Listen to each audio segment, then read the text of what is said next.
Hello, friends. It's Mr. F. I'm going to be reading a nice little story for you. How full is your bucket? For kids.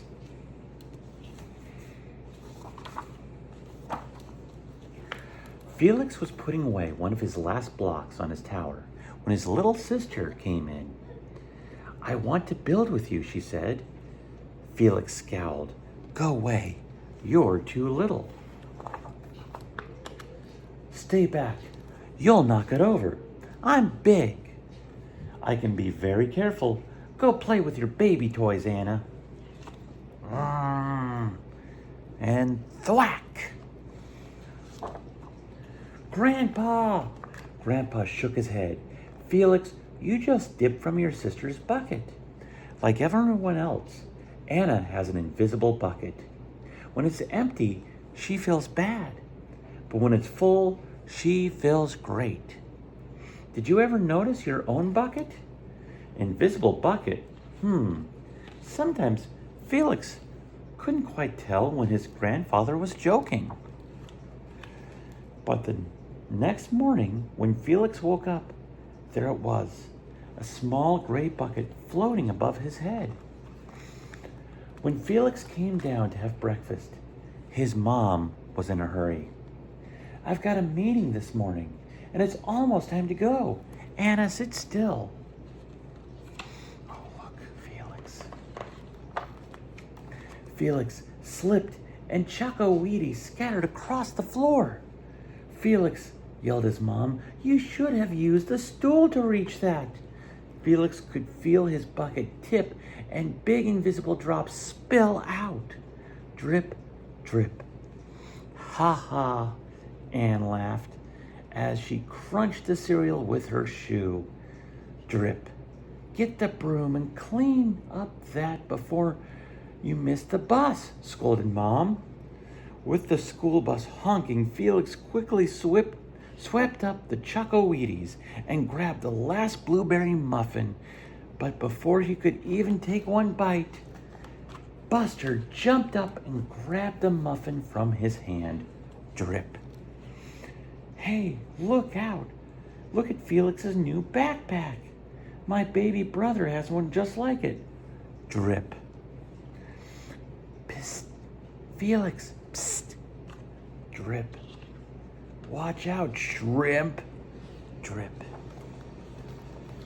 It was still morning, and Felix's bucket felt almost empty. As he watched his classmates walk into the room, he secretly hoped that they would trip and fall. That's what it feels like when you have an empty bucket. Felix slumped into his seat and waited for something else bad to happen. Mrs. Brummelnickel walked slowly up to his desk and handed him a paper. He could hardly bear to look. "Felix, you wrote a wonderful story. Would you please share it with the class?" Felix grinned and felt a big drop land in his bucket. Drop. Drop, plop, plink, drop. The Gigantosaurus who wanted a pet. By me, Felix. The class grew quiet. They laughed at all the right places and oohed at the scary parts. When Felix finally read the end, everyone clapped. Even Emily, who sat next to him and didn't usually like dinosaurs. Felix felt a whole shower of drops land in his bucket. Maybe the day wouldn't be so bad after all. Drop. Team captains today are Veronica and Felix. Drop. "Nice cow." "It's a dog." "Well, nice colors there, Felix." Drop. "Cool laser ant backpack, Felix." By afternoon, Felix's backpack was nearly full. At recess, when he looked around, Felix suddenly realized that his grandpa was right. Everyone else had a bucket too. Drop, drop. "Let me help you.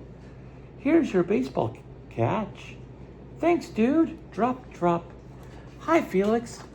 "Hi, I'm Felix. First day?" "Yes, I'm Amir." Drop, drop. The strange thing was that every drop he helped put in someone else's bucket, he felt another drop in his own bucket.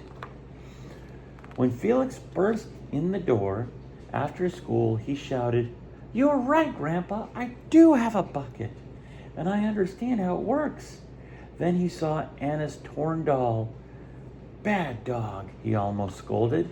But then he thought dogs might have an invisible bucket too. Your doll will be okay, Anna," said Felix. "Wah." "Until then, Mom will fix her. Do you want to help me build the tallest building in the world with my blocks?" And so they did. Well, that was a wonderful story. I hope you have a wonderful weekend, full of learning, adventure, and lots of love, and lots of ways to fill up your own bucket. Have a great time. Bye, friends.